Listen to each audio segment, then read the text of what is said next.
जय हिंद दोस्तों, मैं सिंह श्रीवास्तव बार फिर से आप लोगों का स्वागत करता हूं। आशा करता हूं आप लोग एकदम अच्छे होंगे और बहुत बेहतरीन तरीके से आने वाले सभी एग्जामों की तैयारी कर रहे होंगे। आने वाले एग्जामों में आप लोगों का एक और एग्जाम ऐड करने वाला हूं, मतलब मैं नहीं, ऐड होने वाला है। और इसका जो है अभी शॉर्ट नोटिस जारी किया जा चुका है, पदों के बारे में जानकारी दे दी जा चुकी है और बहुत सी चीज़ें हैं जो ऑफिशियल तरीके से अपडेट आ चुका है। तभी मैं आप लोगों के समक्ष वीडियो लेकर आया हूं ताकि ये प्रूव कर सकूं कि जो चीज़ें मैंने बताई थी वो अब हकीकत हो रही है। ठीक है। उत्तर प्रदेश वन विभाग में एक भर्ती निकल रही है, संपूर्ण भारत की भर्ती है, पूरे भारत से लोग इसको ज्वाइन कर सकते हैं। इसमें किसी भी प्रकार का कोई बंधन नहीं है कि अगर आप इस स्टेट के हैं तो इसमें अप्लाई नहीं कर सकते, ऐसा नहीं है। पूरे भारत से आप कर सकते हैं क्योंकि वन विभाग पूरे भारत में होता है। जब दूसरे राज्य के वन विभाग हमारे वन विभाग लोगों को वैकेंसीज दे सकते हैं तो हमारे भाई उत्तर प्रदेश के लोग बाहर के भी लोगों को दे सकते हैं। ऐसा नहीं है कि आप कहीं और थे तो नहीं भर सकते हैं। इसलिए मैंने साफ साफ इसमें एक चीज वर्ड भी जोड़ दिया था कि संपूर्ण भारत भर्ती, पूरे भारत से आप भर्ती कर सकते हैं। सिलेबस वगैरह सारा कुछ मैं बताने वाला हूँ। फॉर्म कब से भरे जाएंगे ये बताऊंगा और आप लोगों को ये भी कोशिश करूंगा बताने का इसी ही वीडियो में कि क्या क्या क्वेश्चंस, कितने क्वेश्चंस आते हैं, कौन कौन से क्वेश्चन होते हैं, ऑफलाइन पेपर होगा कि ऑनलाइन पेपर होगा, ये सारी चीजें मैं बताऊंगा। ठीक है। बात करूं पदों के बारे में तो अभी के हिसाब से अभी जब नोटिस नहीं आई है, कोई फुल नोटिस नहीं आई, शॉर्ट नोटिस तो आ गई, फुल नोटिस नहीं आई। ठीक है। ऑफिशियली अपडेट के माध्यम से अगर मैं बताऊं तो 15,500 प्लस पद होंगे।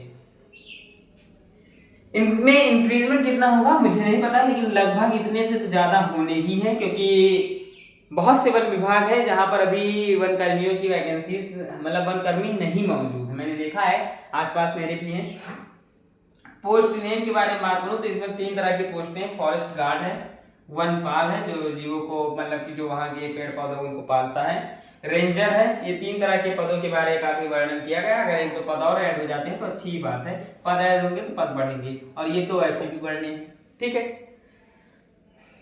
योग्यता केवल 10वीं और कुछ पदों के लिए 12वीं मांगी गई। 2 तरह के पद मांगे, जैसे यहाँ पे 3 तरह के पद हैं। अभी ये नोटिफिकेशन जब आ जाएगा उसमें कंफर्म हो जाएगा कि 10th है, एक 12th है या फिर कुछ और है। ठीक है। सारी चीजें कंफर्म कर दी जाएगी। हाँ, इस भर्ती में फिजिकल बहुत हार्ड होता है और आप लोगों को पता भी होगा, इसलिए इसमें बहुत कम सिलेक्शन रहने के चांसेस रहते हैं। बहुत ज्यादा हार्ड फिजिकल होता है। मैं जब बताऊंगा आप लोगों को तो आप देख लेना कि कितना हार्ड होता है।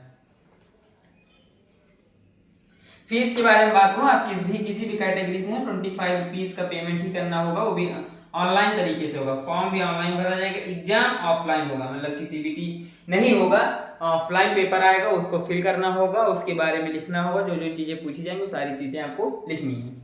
ठीक है। सिलेबस 200 क्वेश्चन आपसे पूछे जाएंगे और 200 मिनट दिया जाएगा। नहीं, 200 क्वेश्चन 200 मार्क के होंगे। ठीक है। 2.5 घंटे का समय दिया जाएगा। 2.5 घंटे अगर मैं बताऊं आप लोगों से तो 6 से 12 दिन 150 मिनट। ठीक है।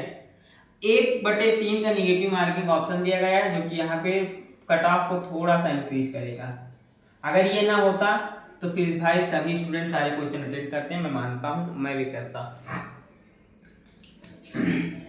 ऑल इंडिया वैकेंसीज हैं तो कट ऑफ में भी इंक्रीजमेंट होगा, पदों में कंपटीशन भी बढ़ेगा, बहुत सी चीजें हैं जो बढ़ेंगी। कई बढ़ते सितारे भी आपको नजर आएंगे और कई सितारे गिरते भी नजर आएंगे। तो सारी चीजों को अपने अंदर समाहित रखना, किसी भी समय से भयभीत नहीं होना है। उसको जीके के बारे में बात करूँ तो 60 क्वेश्चन और रीजनिंग के बारे में बात करूँ तो 60 क्वेश्चन, हिंदी के बारे में बात करूँ तो 80 क्वेश्चन। ठीक है। और मैं हर बार की तरह इस बार भी यही कहूंगा कि इन सभी बुक्स की अगर आपको पीडीएफ नहीं मिल रही है, बेस्ट राइटर की, इंडियाज बेस्ट राइटर की अगर बुक्स नहीं मिल रही है तो कमेंट कर दीजिए, मैं आप लोगों के लिए प्रोवाइड करा दूंगा। जिस भी लेखक की कहेंगे, एनी लेखक, कोई भी लेखक को, मुझे इससे मतलब नहीं, केवल नाम बताइए। अगर मेरे पास अभी अवेलेबल नहीं है तो 10 दिन के अंदर मैं आप लोगों के समझ उसको प्रस्तुत कर दूंगा, क्योंकि बहुत से लेखक से ऐसे हैं जिनकी डिमांडिंग पुस्तकें अभी नहीं आई है और ना ही डिमांड आई है। जब डिमांड नहीं आती तो मैं उस चीज पर रिसर्च करना छोड़ देता हूँ, जब डिमांड आती है तो फिर से रिसर्च करता हूँ। हाँ, लेकिन कुछ पॉपुलर कैटेगरी के आते हैं उनकी तो बहुत ज्यादा डिमांड आती भी रहती है, तो उनकी ऑलरेडी मेरे पास पड़ी हुई है। ये चीजें बतानी थी तो मैंने बता दी। अब आप फिर से आते हैं, देखो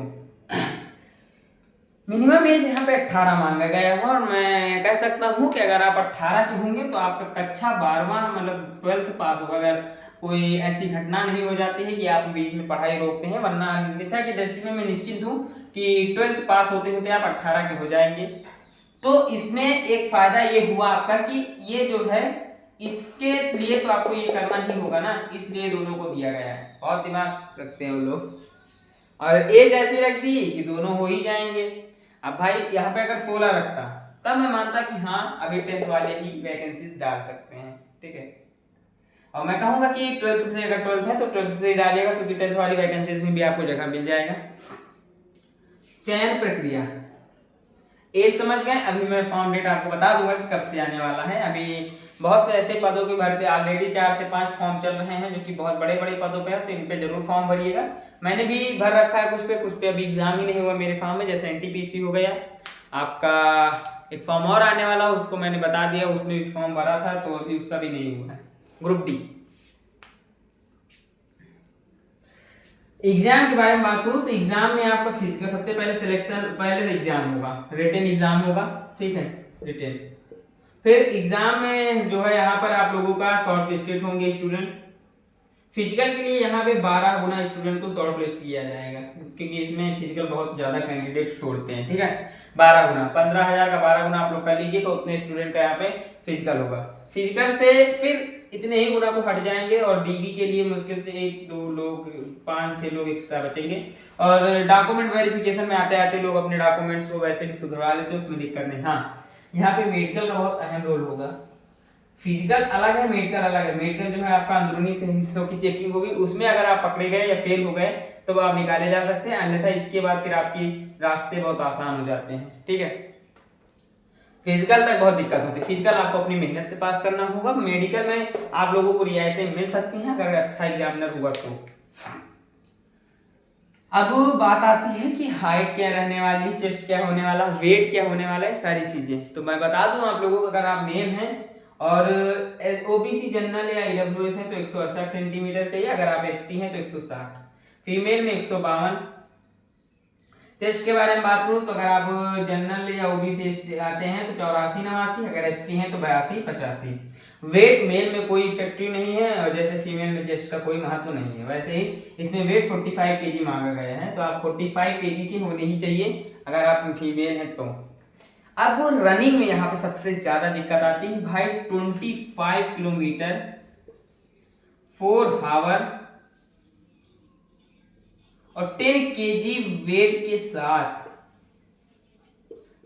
इतना मतलब कि यहाँ पे आप लोग समझ सकते हैं। और ये जब होगा तो गर्मी होगी, ये चीज याद रखना कि गर्मी होगी, कड़कती धूप होगी जब ये फिजिकल होगा, तब और भी दिक्कतें आएंगी। तो इसलिए मैं कहता हूँ कि फिजिकल इसका हार्ड होता है। तो फिजिकल की तैयारी अभी तो मैं नहीं कहूँगा कि अभी से करने लगी है, लेकिन करते रहिएगा, धीरे धीरे कोशिश करना कि कुछ लेकर दौड़े, फिर कुछ वजन लेकर दौड़े, ताकि उस समय आपको उतनी दिक्कत ना हो, ठीक है। फॉर्म डेट के बारे में बात कर लेता हूँ। तो इसका फॉर्म मई लास्ट या फिर जून पहले सप्ताह में देखने को मिल जाएगा। ऑफिशियल नोटिस 15 दिन के अंदर अंदर आपको देखने को मिल सकती है। जैसा अपडेट्स बता रहे हैं वैसे उस प्रकार से मैं बताता हूँ। और बहुत सी जानकारी आप लोगों ने ऑलरेडी खंगाल ली होगी, और अगर कुछ रहता है तो कमेंट बॉक्स बना हुआ है, उसमें कमेंट कर दीजिएगा, मैं उस पर प्रॉपर तरीके से आपको समझा दूंगा। आशा करता हूँ, उम्मीद करता हूँ और ये विश्वास करता हूँ कि आप लोगों को वीडियो पसंद आए होगी। ऐसी ही वीडियोस लगातार चैनल पे अपलोड होती हैं, होती रहेंगी और आगे भी होती रहेंगी। मिलता हूँ नेक्स्ट टॉपिक के साथ, तब तक के लिए धन्यवाद।